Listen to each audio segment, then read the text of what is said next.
In a world where magic flows like rivers through the earth, a young boy named Lloyd stumbled upon a destiny far greater than he could have imagined. His story begins in the crumbling remnants of a ruined city, where he was found alone and trembling by a powerful sorceress named Meryl. She saw something in the frightened boy, a spark of potential, and took him under her wing to teach him the ways of magic. Meryl was a stern master, her lessons as unyielding as the elements she commanded. She began with fire magic, conjuring a blazing flame before Lloyd's wide eyes. "If you can't do this by sundown," she declared, "you'll go hungry tonight." Lloyd struggled, his small hands trembling as he tried to summon even a flicker. When he finally produced a tiny ember, Meryl scoffed. With a flick of her wrist, she unleashed a torrent of fire that singed his clothes. "This," she said, her voice sharp, "is fire magic." Next came water. Meryl demonstrated, weaving liquid into graceful arcs. Lloyd tried to mimic her, but his efforts were clumsy. With a smirk, Meryl summoned a wave that drenched him from head to toe. "This is water magic," she said as he sputtered, soaked and shivering. When Lloyd attempted wind magic, he managed a faint breeze. Proud of his progress, Meryl, unimpressed, blew a gust from her lips that sent him tumbling through the air. "That's wind magic," she said, her tone dripping with disdain. Undeterred, Lloyd crafted a delicate figure of Meryl out of ice, hoping to earn her approval. She smirked, seized the figure, and expanded it into a towering sculpture. "Novice," she muttered, dropping him from its icy grip. Lloyd, bruised but determined, promised to work harder. Meryl's stern expression softened into a rare smile. One evening, after Meryl had indulged too much in drink, Lloyd used healing magic to ease her discomfort. She woke, clear-headed, and pulled him into a warm embrace, thanking him. But her gratitude was fleeting. Moments later, she dragged him outside to practice more magic, ignoring his groans of protest. Time passed, and one fateful evening, Meryl was troubled over a mysterious box containing a forbidden magic book. Lloyd knocked on her door, calling out that dinner was ready. As Meryl tried to close the box, it slipped from her grasp and fell. Lloyd, ever helpful, reached to pick it up. The moment his fingers brushed the book, a surge of ancient knowledge flooded his mind, overwhelming him. He collapsed, unconscious. Meryl retrieved the book, her face grave. "This boy," she murmured, "has the qualities of the chosen one." She carried him to his bed, her mind racing. She wouldn't let Lloyd repeat her mistakes. Leaning down, she kissed his forehead, sealing his newfound power to protect him. The next morning, Meryl taught Lloyd about white mages, showing him recovery magic used to aid others. Lloyd watched in awe, marveling. "Master is so powerful." That night, she spoke of monsters, her voice steady until Lloyd asked about ancient magic. Her expression darkened, and she snapped, "You don't need to learn that. It vanished centuries ago." The following day, Lloyd attempted to summon his wand, but his movements were slow. Meryl struck him lightly, scolding, "Don't neglect your training." Later, she explained magic stones, artifacts that could transform objects around them into sources of power. Years passed, and Lloyd grew into a young man. Meryl, ever the demanding mentor, took him to a dense forest, handed him a knife, and said, "Get home within a week." Then she left, alone. Lloyd faced a monster and fled, climbing a tree to escape its claws. Panting, he muttered, "White mage magic can't defeat monsters. I have to run." He wandered, using recovery magic to make fruit edible and hiding in caves to avoid predators. Day and night, he honed his detection magic, ate monster meat, and crafted new spells. One day, a massive spider dropped from above, its legs skittering. Sweat poured down Lloyd's face as he ran, the creature in pursuit. Desperate, he cast a spell to boost his speed, narrowly escaping. After days of struggle, Lloyd reached home. While cleaning, he found a book about a nearby town and asked Meryl to borrow it. She agreed. Later, she burst in, declaring, "Let's develop magic to stop aging," and dragged him outside. Another day, while he was doing laundry, she insisted he help improve recovery magic, pulling him inside. At dinner, she unveiled a new spell, but Lloyd's exhaustion showed. She kept him awake all night, relentless in her pursuit of progress. The next morning, Meryl found Lloyd's room empty. The book she'd lent him lay on his bed, and worrying gripped her. Lloyd, meanwhile, had ventured to a bustling town. The sight of so many people left him awestruck. He used his only coins to buy bread, but before he could eat, a paper flew into his face, someone smiled, and walked away. The paper advertised a call for adventurers. In the town, a hero's party battled a cyclops, its massive club demolishing buildings. Lloyd watched, mesmerized. When the healer prepared to mend the wounded, Lloyd instinctively cast a buff, empowering the entire party. The archer struck the cyclops' eye. The tanker blocked a blow, surprised at its reduced force, and the mage bound the beast with magic. The hero delivered the final strike. The townsfolk praised the hero, but the tanker knew Lloyd's support magic had turned the tide. The hero tossed Lloyd 5 coins, calling it a D-rank reward. When invited to celebrate, Lloyd declined, unable to drink. The mage bristled at his attitude, and the hero scoffed, "White mages can't help in battle." The tanker, however, saw Lloyd's worth. That night, Meryl drank alone until a guest arrived, Will, a man from her past. He revealed that Lloyd had joined the hero's party. Meryl nodded, admitting she'd orchestrated it. "It's time for him to see the world," she said. "As long as he doesn't grow arrogant with his power." Will asked if she still regretted her past. Her lips tightened. "I won't make the same mistake," she vowed. Will recounted a dark memory. A demon lord, desperate to seize the forbidden magic book, had nearly destroyed everything in a self-destructive blast. From afar, Will had watched as Sybil, a white mage, used ancient magic to revive those slain by the demon lord at the cost of his own life. In a stunning twist, it's revealed that Lloyd is the reincarnation of Sybil, the hero who saved the world. In the present, a street storyteller wove tales of the hero's party, claiming heroes were chosen by a holy sword. This time, it was Alan. During a battle with a minotaur, Alan struggled until Lloyd's buffs lightened the tanker's shield and empowered the team. The mage bound the beast, and Alan defeated it. Later, the tanker, studying defense, confided to Alan that her shield felt strange lately. "I feel stronger," Alan bragged, dismissing training. The tanker frowned, troubled by his arrogance. When a golem attacked soldiers, the hero's party was summoned. Alan boasted it would be easy. At the site, no golem was found, but Lloyd's detection magic led them to its lair. Alan defeated one golem, but another emerged. Lloyd spotted a demon wielding a magic stone, controlling the golems. He explained its power to the party, buffed Lulu, and instructed her to strike the demon. She smashed it through a wall. Lloyd ordered Mia to retrieve the demon's staff, which she teleported to him. Lloyd sealed it instantly, furious at taking orders. Alan ignored Lloyd's warning and charged the remaining golem. Lloyd teleported to push Alan aside, saving him, but Alan, enraged, expelled Lloyd from the party, calling him useless and an eyesore. Lloyd left, head bowed, believing he lacked skill. The others rejoiced, but the tanker was heartbroken. Lloyd tried joining other parties but was rejected. Feeling defeated, he overheard someone seeking an unaffiliated white mage by morning, a task deemed impossible due to her condition. She spotted Lloyd and, desperate, dragged him to join her party, pulling him into a new adventure. In a vivid flashback, the S-rank adventuring party, renowned for their prowess, embarked on an rank quest to dismantle a notorious bandit hideout.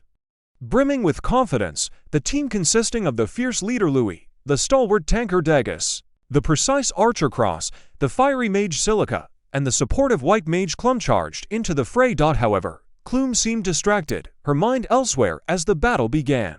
Silica unleashed a blazing fireball, triggering a massive explosion that rattled the hideout, while Cross provided cover with a hail of arrows. Louis led the charge on the front line, her sword flashing, as Dagus shielded her from incoming blows. When Dagus struggled against a particularly fierce bandit, Clum's buff spell bolstered him, allowing him to hurl his opponent aside with newfound strength.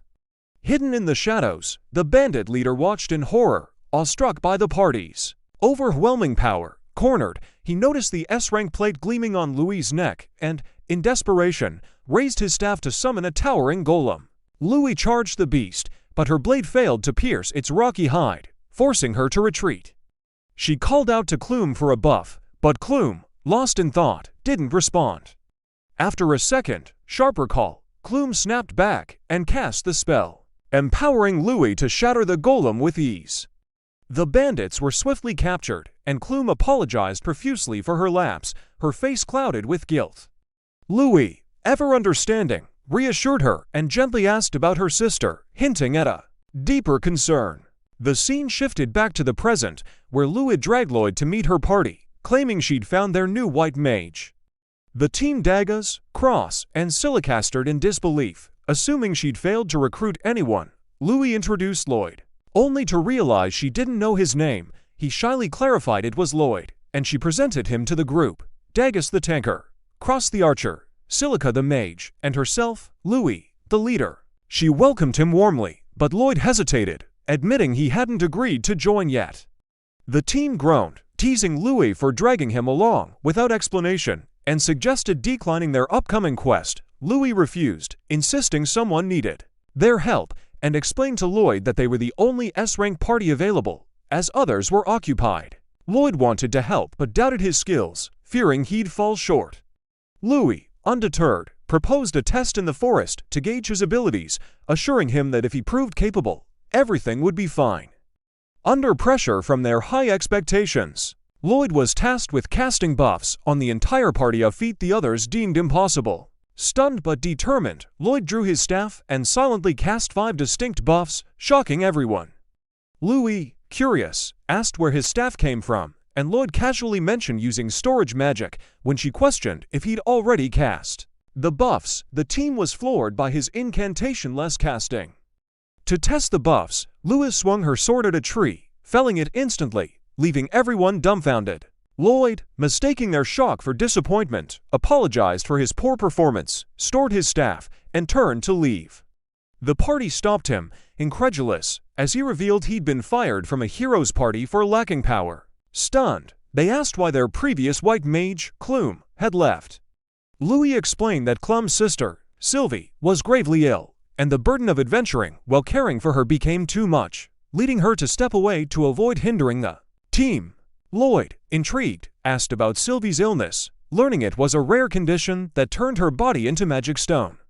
Recalling his master's teachings, Lloyd requested to see her. At Clum's house, she recounted how Sylvie fell ill during a quest to extract magic stone, attacked by a monster, and left unconscious. Lloyd, sensing an unpleasant mana in Sylvie's room, examined her and found her hands and feet transformed into magic stone.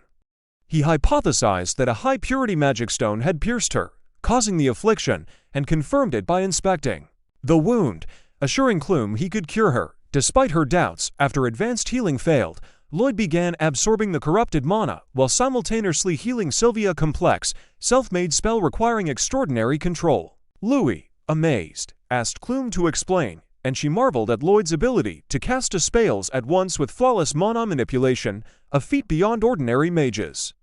Slowly, Sylvie's limbs returned to normal, and she awoke, tears streaming down Clum's face as she held her sister's hands. Clume thanked them profusely, promising a meal in gratitude, and urged Lloyd to care for the party, though he reiterated he wasn't officially a member and felt inadequate.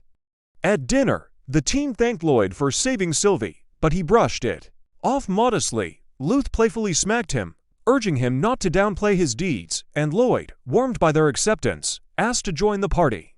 They welcomed him joyfully, and Lua called for a celebration, her teammates teasing that she just wanted to cut loose. With Lloyd now among them, the S-rank party stood stronger, ready for their next adventure.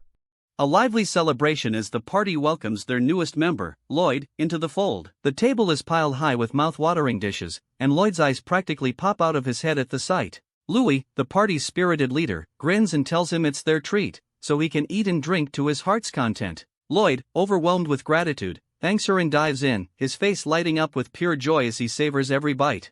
The other party members, Cross, Silica, and Dagas, watch in shock as Lloyd devours the food with unmatched enthusiasm. Lloyd can't stop raving about the meal, claiming it has a depth of flavor that makes him question everything he's eaten his whole life. The party, amused, tells him this place is just average, but Lloyd's mind is blown.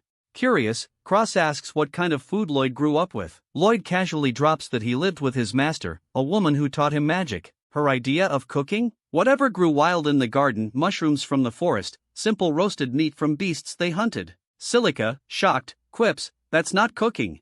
Lloyd laughs, admitting that's why he started making their meals, but he's never managed to recreate flavors like the ones he's tasting now. The conversation takes a deeper turn as Louis asks about Lloyd's master, intrigued by the woman who taught him such incredible magic. The others lean in, curious too, and Silica wonders if she's a white mage like Lloyd. He shakes his head, explaining that his master was more combat-oriented, often causing explosions during her magical experiments. Silica asks how she taught him support magic if she wasn't a white mage. Lloyd's response? She's way more incredible than me. Silica's so impressed she declares she'd love to learn from her someday, but Lloyd quickly shuts that down, warning her to avoid it at all costs. A flashback hits, showing the grueling, hellish training his master put him through.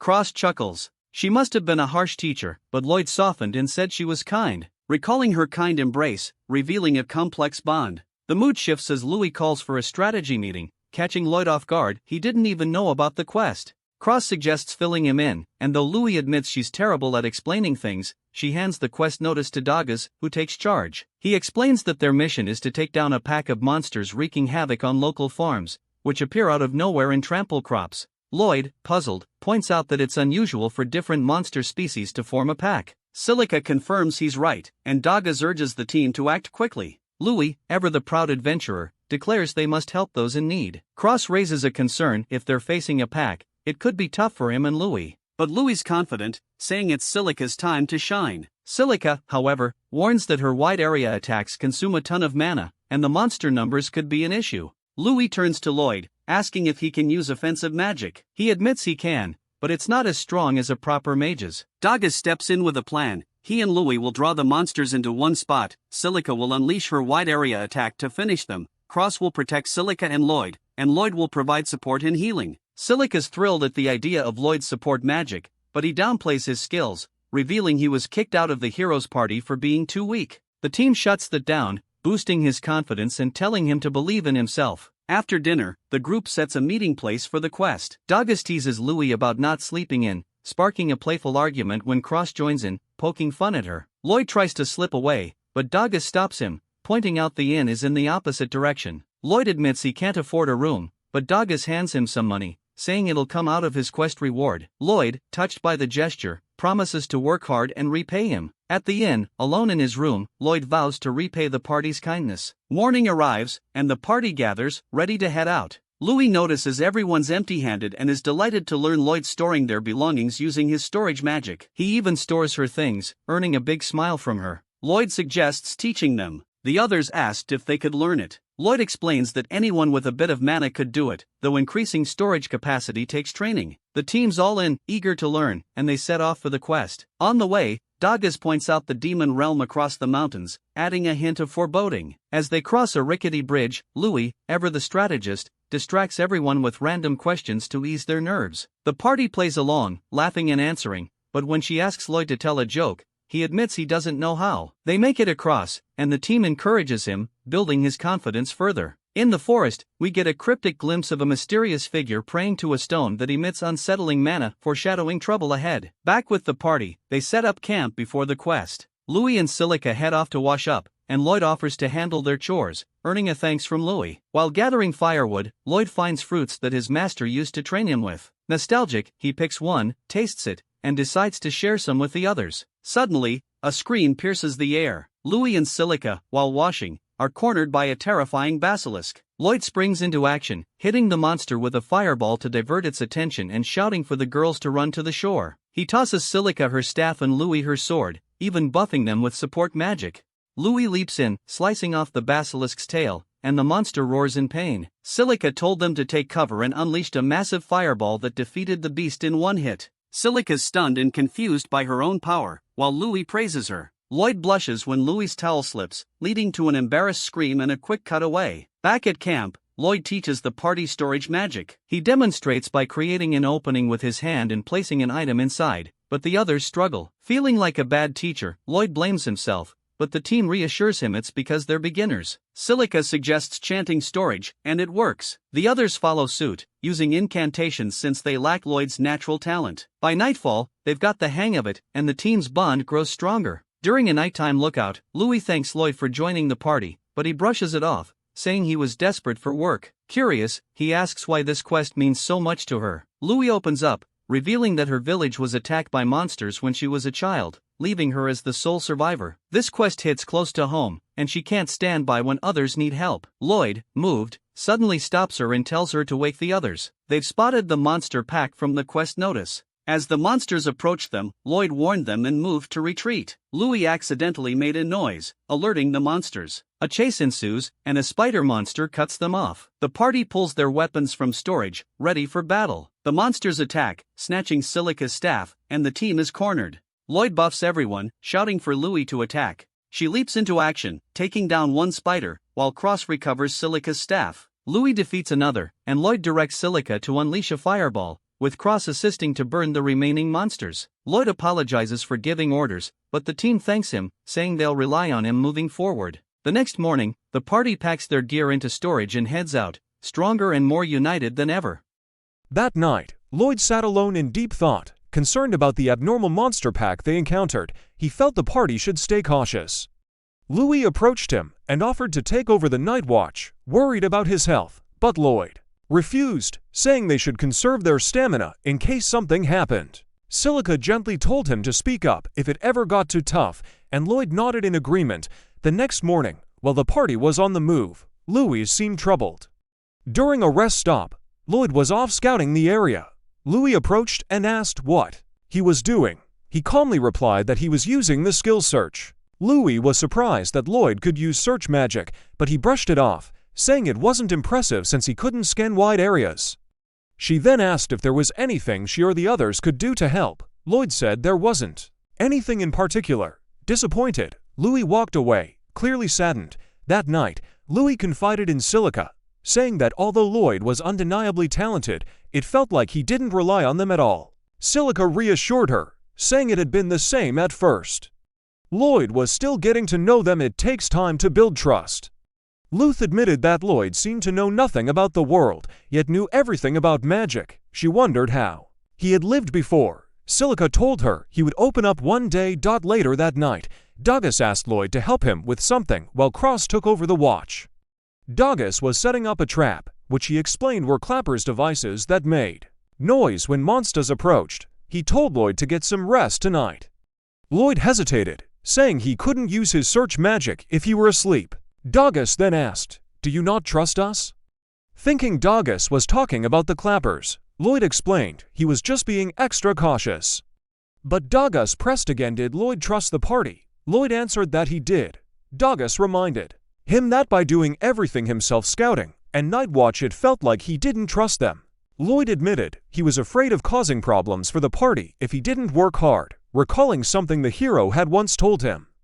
But Douglas made it clear the reason they formed a party was to accomplish things together that they couldn't do alone. He encouraged Lloyd to rely on them more.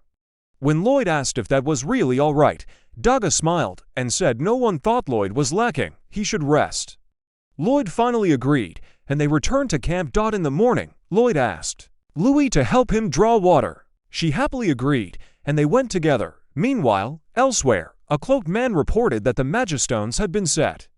Lord Michel, a nobleman, inquired about Ishtar's high-ranking adventurers. The cloaked man informed him that most were out on quests, leaving only low-rank adventurers and the hero's party in Ishtar. Michel smirked and said, "Let's see how the hero's party fares on their own." He ordered the cloaked man to inform their client that it was time, and then vanished. Back at the party, something felt off. Since entering the forest, they hadn't encountered a single monster. Suspicious, Lloyd used his search skill again, and this time detected monsters 10 kilometers away.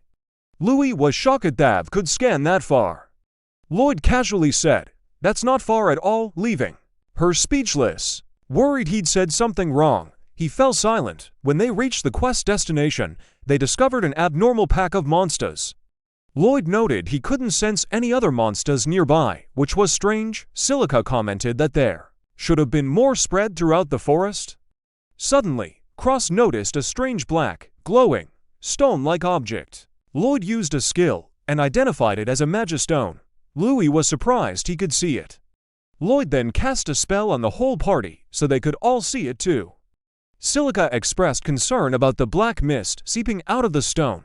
Lloyd analyzed it and revealed that it contained the mana of beastfolk. His master had once told him some beastfolk use unusual spells to control monsters. Just then, Lloyd detected a horde approaching, thousands of monsters of all types.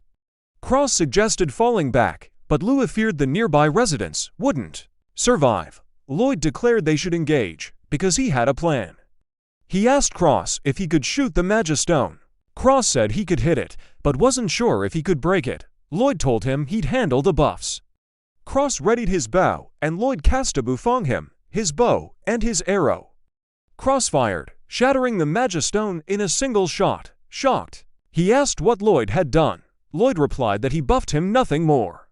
Cross was stunned that Lloyd could enhance both weapons and people simultaneously. Lloyd humbly insisted it was Cross who one-shot the Magistone.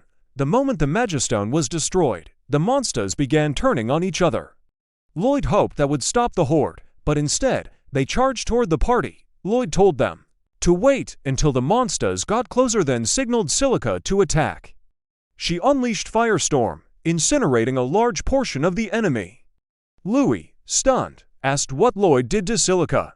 He explained he had buffed her spell's power and reduced its mana cost. He asked Silica if she could continue, and she confirmed she had enough mana for about 5 more casts. Lloyd then rushed over to Cross and told him to take down the flying monsters, enhancing his vision. Cross, now fully buffed, began sniping the airborne threats with ease. Lloyd ran back to Silica for the final phase.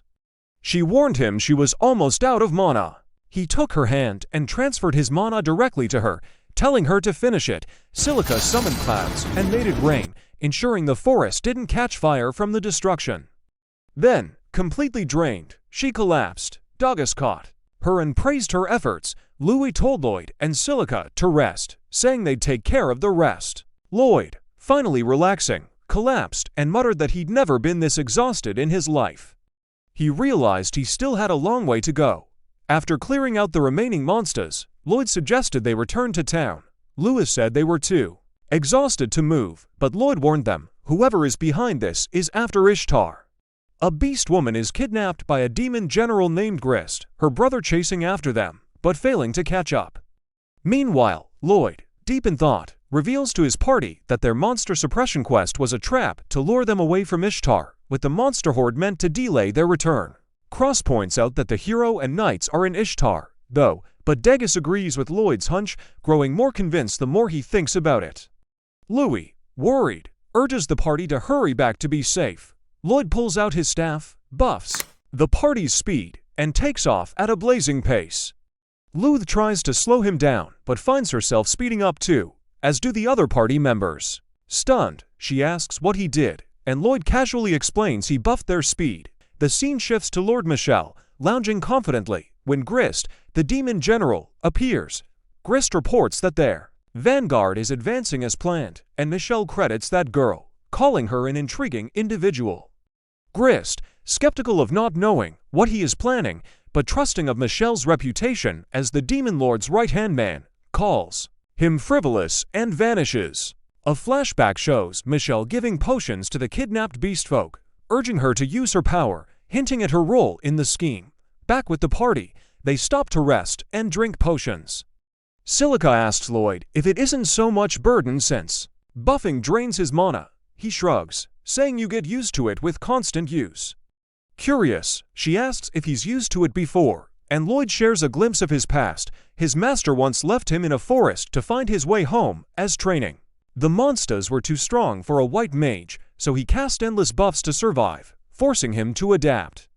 Louis, moved, says he's been through a lot, but Lloyd brushes it off, thinking it's common training that proved useful over time. Louis insists his training was far from normal, but Lloyd misunderstands, believing his training wasn't even up to a typical standard, and vows to train harder to support the party. Louis sighs, saying he's got the wrong idea again. But as they resume their journey, Lloyd suddenly stops, causing Louis and the others to crash into him and fall. When they ask why, he reveals he sensed something and tells them to go ahead, but the party insists on sticking together, since it might be dangerous. We see 4 cloaked men chanting before an orb-like object. Lloyd finds a house where he sensed something. Lloyd identifies them as demons, noting that demons were forbidden to set foot in the 3 major nations. Cross, puzzled, asks why Lloyd sounds like he just remembered that, and Lloyd admits he has no memory of his childhood. Silica wonders if he's a war orphan, but Lloyd brushes it off, telling them not to worry. Cross suggests reporting the demons to the knights, but Lloyd told them he detects the same Magistone mana near the demons. Louis agrees they can't let demons run free, and the party, shocked, teases her for acting like a true leader. They search the house, but find it empty. Lloyd uses his search magic, locating the demons underground. He buffs the party, and Silica blasts a hole in the ground with her magic. The underground chamber shakes, interrupting the demons' chanting. Louis draws her sword, demanding answers from one of them, and one of them retaliates by throwing stones with magic. She blocks them with her sword and cross-snipes the attacker. As another demon flees, Silica stops him with a spell, and Dagus shields her from an attack. Louis chases the fleeing demon, with Cross covering her, and she takes down the remaining. She tries to open the door where one of them fled into, but finds it stuck. The fleeing demon seals the beast folk in a cocoon, but Louis breaks the door down, and the demon starts to run. Lloyd tells Louis to intercept him, and she takes a shortcut and Louis intercepts him. The party surrounds him, and when he attacks, Lloyd deflects it and knocks him out, rescuing the beast folk. They take the beast folk to a house, where Lloyd heals her with advanced magic, impressing Silica and Louis. He credits his master, who constantly tried to improve her spells. The beast folk wakes up, and Louis bombards her with questions and asks her name. She says Claire, but Louis mishears it as Correja, and Claire goes along with it. Louis asks why the demons held her captive, and Claire hesitates before Lloyd mentions they are adventurers, and he once heard about a beast folk who can control monsters, asking if that's her power. Claire admits it is, and reveals the demons forced her to use it. Dagus warns that if demons seize Ishtar, they could easily invade the continent. The party rushes toward Ishtar, and Lloyd apologizes to Correja for making her run, but she insists she'd be in greater danger if she is left behind. During a rest, Lloyd senses a massive horde of monsters and a demon army approaching. He told the party to go to the city to prepare for the battle and buffs them. Louis and the others rushed to Ishtar while he and Correja race toward the enemy, setting up a thrilling cliffhanger with a demon army and Magistones threatening Ishtar. The hero paced back and forth in a rage. Every single white mage who applied was trash. He seethed, slamming his fist against a table. Lena, a look of calm frustration on her face. Have you ever considered that maybe Lloyd was just exceptional? Lloyd was exceptional. Don't make me laugh. The other party members exchanged worried glances. Are we really going to go into a fight without a support mage? Lulu asked. Just then, a soldier knocked on the door. Hero party, a horde of monsters is approaching. Ishtar, we need your aid. Alan, ever the arrogant one, puffed out his chest. Leave it to me. In a nearby forest, a far more dangerous situation was unfolding. Lloyd and Correja stumbled upon a monster horde, far larger than the one threatening Ishtar. Correja asked Lloyd, can we stop them without killing them, since they are just being manipulated by the demons? Correja nodded. The monsters are being forced. If we can free them, I can use my magic to send them back. Lloyd's face lit up. Then let's find a way to save them. Correja began to chant, her magic radiating outward.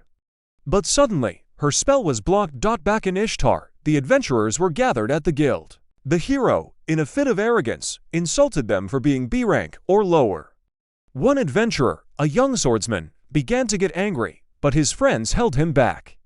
He's the hero, they whispered. The guild leader stepped in, his voice firm and calming. Everyone, please, let's hear the plan. The hero, his arrogance now on full display, announced, first, the mages will unleash their most powerful spells for a big, showy blast. Then, I, the hero, and the knights will clash with the monsters, buying the mages time for another round of spells. A chorus of protests erupted from the crowd. We can only use our powerful spells once. Not with that kind of power. The hero's face flushed with anger. You should be able to pull that off, he roared. Even his own party's mage, Mia, shook her head. My spells aren't as powerful as they used to be.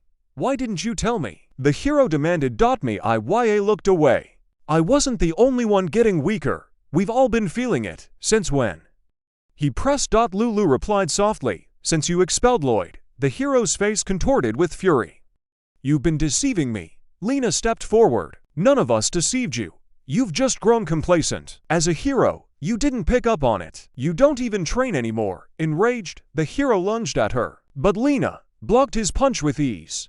"Get out," she said, her voice a low command. The other adventurers began to mutter, a wave of shame washing over them. The hero, defeated, fled the guild. His party followed, but Lena stayed behind. "I'll fight with you," she announced, her eyes filled with determination. Meanwhile, in the forest, Lloyd and Kureha had a breakthrough. They found magistones that were interfering with Kureha's spell. "There are multiple magistones," Kureha explained.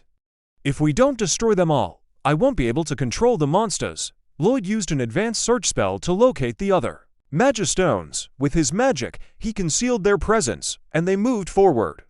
Kureha nullified the first one, and the monsters returned to normal. Back in Ishtar, the adventurers had prepared their defenses. The Knight Commander turned to the Guildmaster. "Is waiting really the right thing to do?"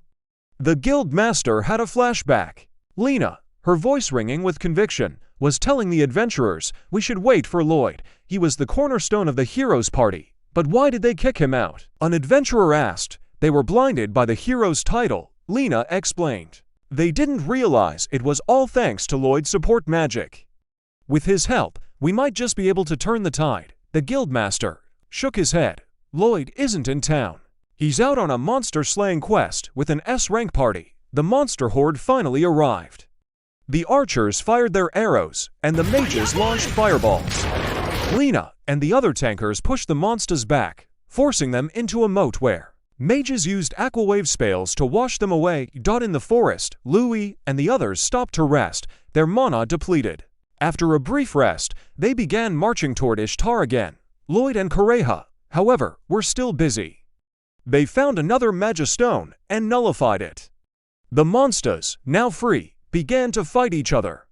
In the chaos, the magistone was destroyed, causing Kureha's invisibility magic to fade. In that instant, Lloyd used a firework spell, making the monsters turn their gaze upon him. In Ishtar, the adventurers began to take serious damage. Just as another horde approached, a powerful fire spell hit the monsters, clearing a path. When the smoke cleared, Louis and the others had arrived. Lloyd, meanwhile, was dodging monsters with physical enhancement spells. He was cornered, but Kureha began to sing. The monsters stopped attacking and returned back to the forest. "What did you do?" Lloyd asked, amazed.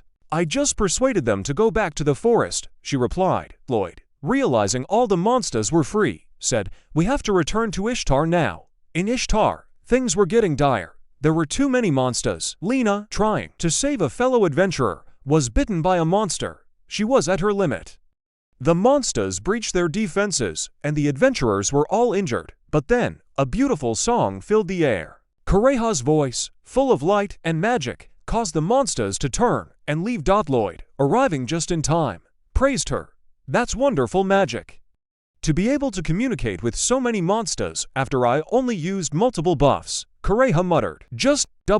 Lloyd looked at her with gratitude. "Thank you for saving us. My real name is Claire," she said, a small smile on her face. Just then, a new threat emerged. A large group of golems began approaching Ishtar. Lloyd's expression turned grim. "We have to put an end to this battle." Lord Michel was enjoying himself in his office when someone barged in, reporting news from Ishtar. At first, Michel arrogantly assumed Ishtar had been captured, but the messenger revealed the monsters had halted their attack and scattered, leaving Michel in shock. Meanwhile, the golem marched toward Ishtar. Claire noticed the golem didn't seem to hear her, and Lloyd suspected the demons might be interfering. Using the spell search, he ran at full speed toward Ishtar. As they got closer, one of the golems noticed them and attacked. They managed to evade it, and Lloyd grabbed Claire by the wrist like a princess, leaping over them all. Everyone was amazed by his jump, and they guessed it was Lloyd. There, Lloyd found Louis and the others and was relieved they were safe. They thanked him, but he gave all the credit to Claire. Confused, Louis asked if he meant Kureha, but Lloyd revealed her real name was Claire. Suddenly, Lloyd collapsed to his knees, having overexerted himself from casting non-stop support magic. Right then, the guildmaster arrived and was surprised to see a beastfolk with Lloyd. Lloyd entrusted Claire to him, and before leaving, she thanked Lloyd for saving her as the knights took her to safety. After Claire left, the guildmaster revealed that Lloyd was their only hope.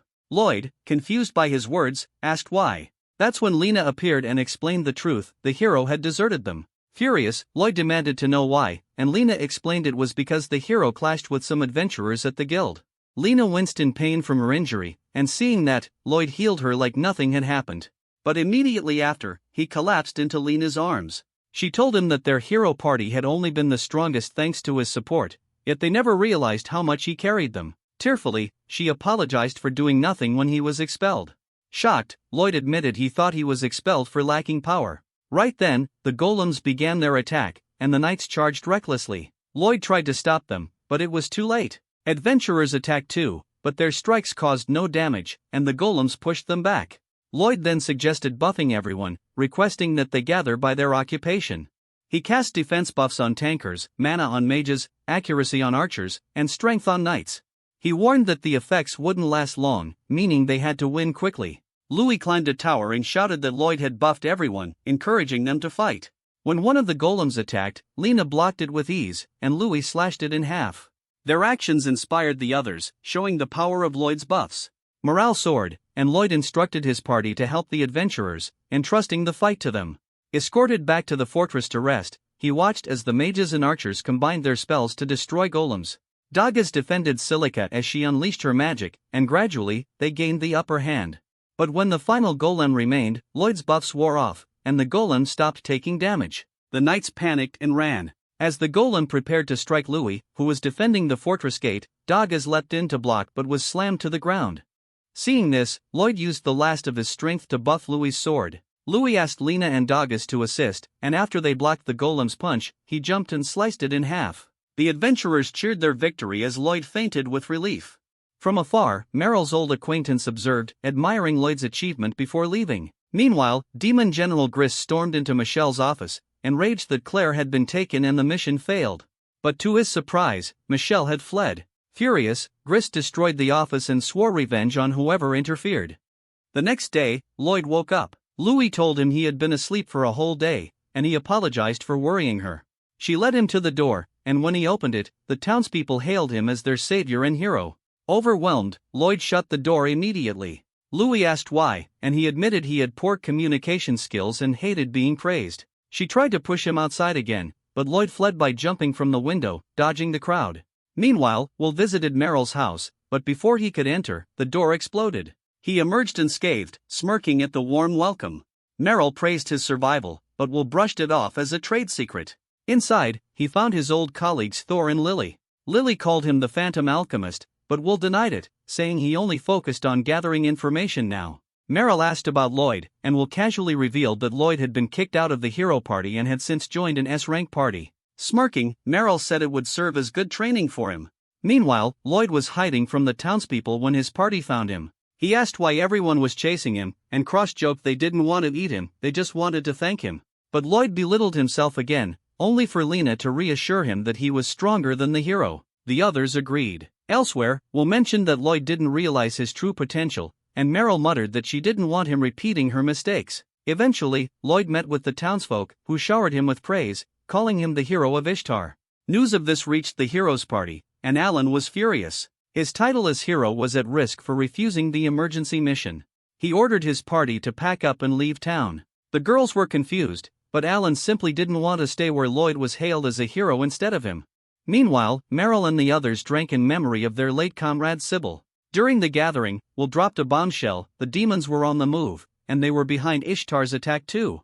The question was why now? Will speculated that the demon lord might have returned. Meryl furiously shouted that the demon lord had been vanquished when Sybil sacrificed himself. Thor calmed her down, reminding her they weren't sure. The next day, Lloyd and his party were summoned to the lord's mansion. A man greeted them and invited them inside, where they found Claire waiting. The man, who looked like a butler, revealed himself as Abel, the lord of Ishtar. Everyone was shocked. Abel had supposedly ruled for decades, yet he looked the same age as them. Lloyd remembered that his master also looked unusually young, and Abel offered to someday teach them youth-preserving methods. Meanwhile, in the Forez Empire, Claire's brother Sarion raged over the lack of clues in his search for her. Just then, a messenger reported that Claire had been located. Back in Ishtar, Lloyd and the others were shocked to learn that Claire was actually the second princess of Forez, a land of beastfolk. Abel asked their opinion of her power, and Lloyd admitted it was terrifyingly strong. To prevent the demons from capturing her, Abel proposed that they escort her to Sylphis, the capital of the foreign kingdom. They were confused, since royalty was never escorted by adventurers. Abel explained that if she traveled with knights, demons might suspect an attack, but with an S-rank party, no one would expect royalty to be among them. Before departing, Claire asked to be treated normally. Louis reassured her, promising to protect her until they reached the capital. And just like that, they were ready to depart. To stay safe from enemies, the group decides to take the long way around. But even after 10 days since leaving Ishtar, they're still far from the capital. On the road, Yui tells Claire that the next town is known for its hot spring. Claire admits she's never been to one before, since she rarely ever went outside. The others realize Yui is trying to make Claire feel comfortable, while also selfishly wanting to go to the hot spring herself. As soon as they arrive at the town, Yui immediately runs off to the springs. Inside, Claire feels too shy to enter since it's her first time, but Yui encourages her, and she finally joins in. Her beauty stuns everyone. Once Claire relaxes, she admits how nice it feels. That's when the conversation shifts to their figures. Claire and Yui both admire Silica's body, until Silica points out that Yui has gained weight from all the snacks she's been stuffing her face with. Yui checks for herself, then smirks, claiming that the more she grows, the stronger her attacks will become. Claire laughs at her logic, which makes Yui snap in embarrassment. Meanwhile, in the men's bath next door, the boys are scrubbing each other's backs while eavesdropping on the girls. Lloyd, however, is lost in thought, worrying about running into demons the closer they get to the capital. Distracted, he accidentally scrubs too hard, while Cross suffers the worst back scrub of his life. Afterward, Lloyd tells the party he wants to stay in the town for a few days to prepare for the journey ahead. The others agree, needing time to get ready themselves. The next day, Dagas can't find the item he's been searching for. While wandering, he runs into Yui and Claire, who are sightseeing. He explains he's looking to replace his shield but hasn't had any luck. Claire remembers a weapon shop in the back alley and suggests he check there. When Dagas arrives, he finds no one inside, but the weapons are of high quality. Suddenly, the old shopkeeper appears and threatens to throw him out if he's with any thugs. Dagas assures him he's only looking, and the old man allows it. As Dagas browses, a group of adventurers barges in and mocks him for trying to buy from the old man, calling him a bottom-rank adventurer. The old man tries to drive them away, but they insult him for not having customers. Dagas steps in to help, only for their leader to arrive Galland, the town's only A-rank adventurer. Dagas questions why someone of his rank is wasting time with the old man, and it's revealed that Galland wants to buy the shop, but the old man refuses to sell. Galland orders his men to attack, but Dagas blocks their blows with his shield and pushes them outside, revealing his S-rank badge. Galland and his men are shocked, and the old man, impressed, entrusts Dagas with a quest. Meanwhile, Lloyd practices new spells when Yui and Claire return from sightseeing. Yui asks if he's learning offensive magic, but Lloyd explains that even if he did, compared to Silica, his offense would be like a match to Wildfire. He praises her as one of a kind. At the same time, Silica is in the forest training to become stronger. She tries to compress mana and make it explode, but it escapes her control, and she fails. She prepares to try again. Yui explains to Claire that Silica has been called a prodigy since childhood, a gifted mage who trained relentlessly even when others already considered her a genius. Back in the forest, Silica keeps failing, but she doesn't give up. After repeated attempts, she finally succeeds, but stumbles and accidentally triggers a bigger explosion. Exhausted, she decides to stop for the day. Just then, she hears something in the bushes. It's Dagas. He explains that the shop owner showed him the great shield Aegis, forged by the legendary blacksmith Lioness. But before handing it over, the old man requested that Dagas confirm whether a monster was nearby, since townsfolk had been hearing explosions all morning. Dagas followed the noise and found her there. Silica fumes at being mistaken for a monster, but when Dagas points behind her, she realizes she accidentally evaporated the hot spring. She quickly restores it to normal, then accompanies Dagas back to the shop to apologize. The old man reassures her that it's fine and keeps his word, granting Dagas the shield. Back at the inn, Dagas proudly shows the party his new weapon. Silica, meanwhile, reveals she has mastered a new spell. Yui eagerly asks her to demonstrate later. Dagas tries to stop her, but Silica silences him with a death stare. Cross feels pressured to prove himself too, but Yui tells everyone not to rush. Instead, she drags Claire off to a restaurant to eat. That wraps up today's recap. What do you think about this episode? Drop your thought in the comment. If you like this recap, don't forget to like, subscribe and turn on the notifications so you never miss the next one.